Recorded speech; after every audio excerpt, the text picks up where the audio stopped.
தளபதி வெற்றி கொண்டான் அப்படின்னு. அதான் தெரியுது யாரு தளபதி அப்படின்னு தெரியாதா நமக்கு? வெற்றி கொண்டான் அப்படின்னாலே திமுக ஞாபகம் தான் வரும். திமுகவுடைய முக்கியமான ஒரு பேச்சாளராக இருந்தவர் மறைந்த வெற்றி கொண்டான். மு.க. ஸ்டாலின் கடந்து வந்த அரசியல் பாதை இதுதான் இந்த புத்தகத்துடைய கான்செப்ட். அதோடைய பேரு ஜனநாயகம். திமுகவுக்கும் ஜனநாயகமான உறவை சொல்றேன். ஒரு காட்டுல ரெண்டு பக்கமும் யானை அப்படி பிளிரிட்டு நிக்குது. அவங்க கட்சி சின்னத்தை நமக்கு அடையாளப்படுத்துற மாதிரி குறியீடு. அதான் பதில். அதாவது என்ன நீ மிரட்ட முடியாது, நான் அரசியலுக்கு வரவே அப்படின்னு. பின்ன அதுக்கு அடுத்தது அந்த டைலாக் வருது. எந்த ஒரு சூழல்லையும் நான் விட்டு விலக மாட்டேன். இதெல்லாம் சொல்றவ பார்த்தா டக்கு டக்கு நமக்கு என்னமோ அந்த கரூர் சம்பவம் ஞாபகத்துக்கு வருது. அந்த ஒரு பிரச்சனை நடந்த உடனே இவர் எஸ்ஐ போனார்ல, அப்புறம் உறுதியா சொல்றாரு திரும்பி போற ஐடியாவே இல்ல. இதுல இன்னொரு ஒரு காமெடியான ஒரு விஷயம் என்னன்னா,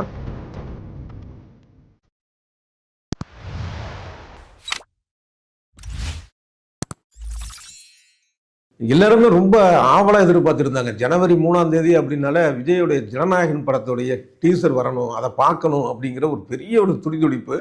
அதே மாதிரி இது வந்துருச்சு. இது எப்படி இருக்கு அப்படிங்கிறத பார்ப்போம். எடுத்த உடனே பார்த்தீங்கன்னா துப்பாக்கிகளாக அடுக்கி வச்சிருக்குது. அதாவது துப்பாக்கி தொழிற்சாலை அப்படின்னு சொன்னால் அதோடைய ஒரு பகுதி. ஒரு மேஜையில் ஏகப்பட்ட துப்பாக்கிகள் இருக்குது. அதில் ஒருத்தர் துப்பாக்கி சரி பண்ணிட்டு இருக்கிறாரு. அவருக்கு ஒரு ஃபோன் வருது. அந்த பக்கம் இருக்கிறவர் சொல்கிறாரு, நான் ஒரு மெசேஜ் அனுப்புகிறேன், வாட்ஸ்அப்பில் ஒரு பேர் அனுப்புகிறேன், அவனை போட்டு தள்ளிடு அப்படின்னு. இவர் வாட்ஸ்அப்பை பார்த்தா அதில் தெரியுது தளபதி வெற்றி கொண்டான் அப்படின்னு. அதான் தெரியுது யார் தளபதி அப்படின்னு தெரியாதா நமக்கு அப்படின்னு. இதுதான் விஜய். இதில் என்ன ஒரு ஆச்சரியம் அப்படின்னா, வெற்றி கொண்டான் அப்படின்னாலே திமுக ஞாபகம் தான் வரும். திமுகவுடைய முக்கியமான ஒரு பேச்சாளராக இருந்தவர் மறைந்த வெற்றி கொண்டான். இப்போ அவர் மகன் சூர்யா கூட திமுக பேச்சாளராக இருக்கிறாரு. அந்த வெற்றி கொண்டான்ங்கிறது பேசினார்னா வெடி சிரிப்பு தான். விஷயமும் இருக்கும், அதே நேரத்தில் கிண்டல் கேலி. அவர் மேலே இல்லாத வழக்குகளில் அவ்வளவு வழக்குகள், இல்லாத வழக்குன்னு சொல்கிறேன், வழக்குகள் இல்லாத ஊரே இல்லைன்னு சொல்லலாம். எந்தெந்த ஊரெல்லாம் போகிறாரு அங்கெல்லாம் வழக்கு வந்துடும். அந்த மாதிரியான ஒருத்தருடைய ஒரு பெயரை இதில் எடுத்துக்கிறாங்க. இதில் இன்னொரு ஆச்சரியம் என்னன்னா, ஜனநாயகனுங்கிற தலைப்புக்கும் திமுகவுக்குமே ஒரு சம்பந்தம் உண்டு. இந்த 2021 திமுக ஆட்சிக்கு வந்த உடனே திருவாரூரில் பத்திரிகையாளர் ஜெயகாந்தன் அப்படிங்கிறவர் ஜனநாயகன் அப்படிங்கிற தலைப்பில் ஒரு புத்தகம் வெளியிட்டார். அவர் மு.க. ஸ்டாலின் கடந்து வந்த அரசியல் பாதை இதுதான் இந்த புத்தகத்துடைய கான்செப்ட். அதோடைய பேர் ஜனநாயகன். அப்போதான் அந்த ஜனநாயகன் பேர் இந்த ஒரு பத்திரிகையாளர் வட்டாரத்தில் அறிமுகம். அதுக்கப்புறம் அது விஜயோடைய படத்துக்கு பேராகி இன்னைக்கு எல்லா தரப்புலையும் தெரிய ஆரம்பிச்சிருக்கு. அதாவது திமுகவுக்கும் ஜனநாயகமான உறவை சொல்கிறேன். அதுக்கு அடுத்த செகண்ட் பார்த்தா பெரிய இரும்பு ராடை எடுத்துக்கிட்டு அடித்தடியில் இறங்குறாரு. பயங்கர ஆக்ரோஷம் விஜய். அது வழக்கமாக அப்படி தானே, டான்ஸ்லேயும் அவர் அடிச்சுக்க ஆள் இல்லை, அதே நேரத்தில் ஃபைட்லேயும் அடிச்சுக்க ஆள் இல்லை. அந்த மாதிரியான ஒரு சண்டை காட்சி. இதுக்கு நடுவில் பார்த்தீங்கன்னா ஒரு சில செகண்டில் ஒரு காட்டில் ரெண்டு பக்கமும் யானை அப்படி பிளிரிட்டு நிற்கிது. அவங்க கட்சி சின்னத்தை நமக்கு அடையாளப்படுத்துகிற மாதிரி குறியீடு. அந்த மாதிரியான ஒரு இது. அந்த வெற்றி கொண்டான்ங்கிற பேர்லேயும் ஒரு குறியீடு இருக்குது. என்ன அப்படின்னா, இவருக்கு அந்த வெற்றி தான் என்னமே அப்படிங்கிற மாதிரியான ஒரு எண்ணத்தில் அந்த மாதிரி வச்சுருப்பாங்க போல இருக்கு அந்த பேரை செலக்ட் பண்ணி. வில்லன்கள் 2 பேர் பேசிக்கிறாங்கல்ல, தளபதியை தொற்றாத பீஸ் ஆயிடுவேன் அப்படின்ட்டு.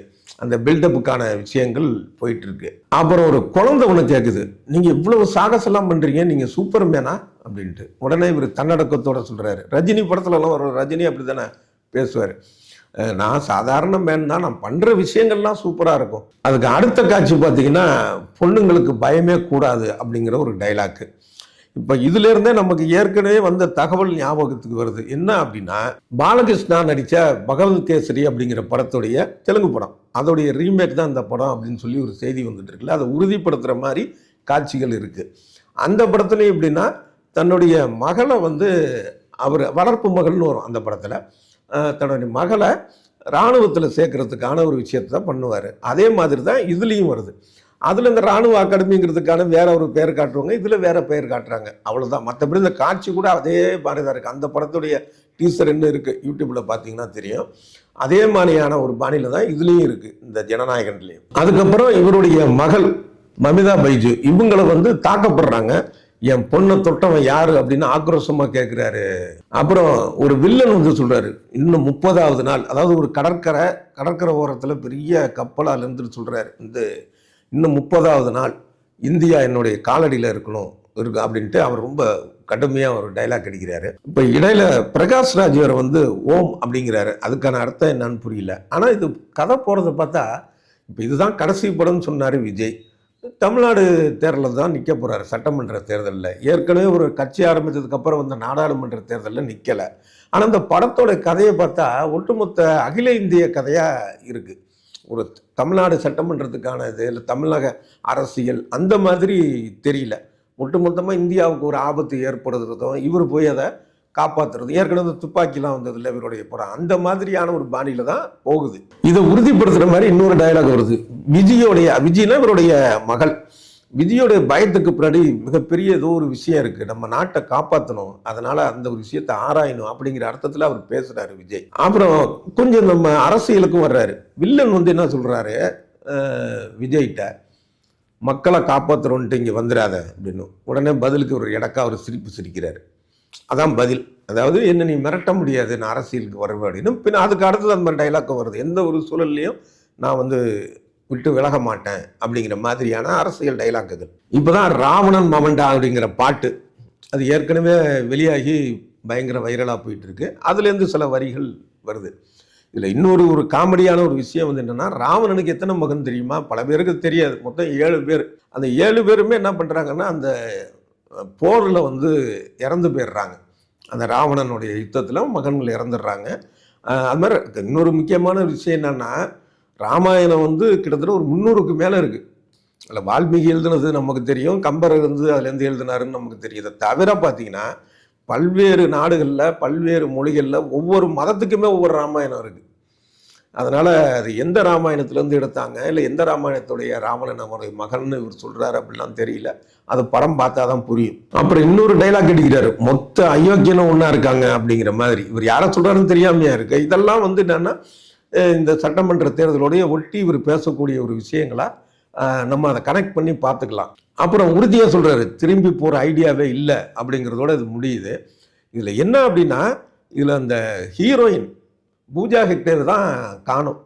அதை ஏன் மிஸ் பண்ணாங்கன்னு தெரியல. ஒருவேளை வந்து அடுத்த வரக்கூடிய ட்ரெய்லர் டீசர் இந்த மாதிரி விஷயங்களில் அதை அறிமுகப்படுத்தலான்னு இருக்கிறாங்களா அப்படிங்கிறது தெரியல. இதில் மெயினான விஷயம் என்ன அப்படின்னா, விஜய் சில வில்லன்கள் இவரை வந்து போட்டத்தில் பார்க்குறாங்க. அடுத்தது மகள் மேலே இவர் காட்டுற பாசம், அந்த மகளை வந்து இராணுவத்தில் சேர்க்கறதுக்காக இவர் எடுக்கிற ஒரு தீவிரமான முயற்சி, அந்த மகளுக்கு வந்து ஒரு ஆபத்து இவர் கலர்ந்து எழுதுறாரு. இதுதான் அந்த இதுலேயே அந்த பகவந்த் கேசரி கதை தான் இது அப்படிங்கிறது தெரிஞ்சிடுச்சு.